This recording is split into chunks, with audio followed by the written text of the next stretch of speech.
CCN news एक पाऊल महाराष्ट्रासाठी। बुलढाणा जिल्ह्यात मागील काही दिवसांपासून अवैध धंदे वाढले आहेत। कायदा व सुव्यवस्था बिघडला आहे।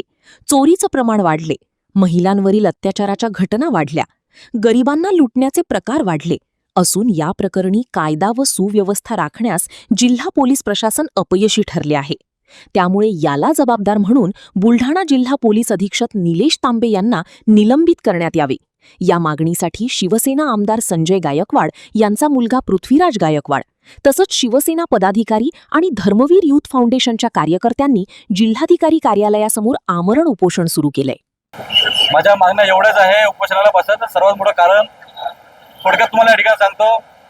बुलढाणा जिल्ह्यामध्ये चालणारे सगळ्याच पद्धतीचे अवैध धंदे, जळगाव जामोद सारखं एवढं क्रिटिकल प्रकरण आणि यांच्या सर्वांच्या डोक्यावर असलेला हात तो म्हणजे पोलीस अधीक्षकांचा।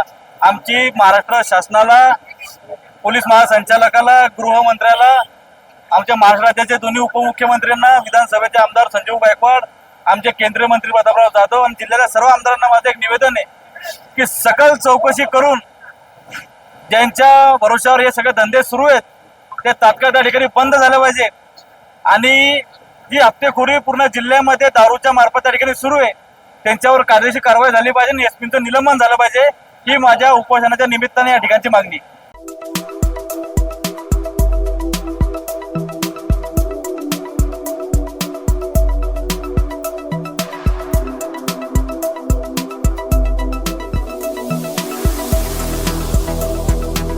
तसेच आपल्या भागातील महत्त्वाच्या बातम्या पाहण्यासाठी CCN न्यूज डेस्क चॅनलला सबस्क्राइब करा आणि बेल आयकॉन प्रेस करा।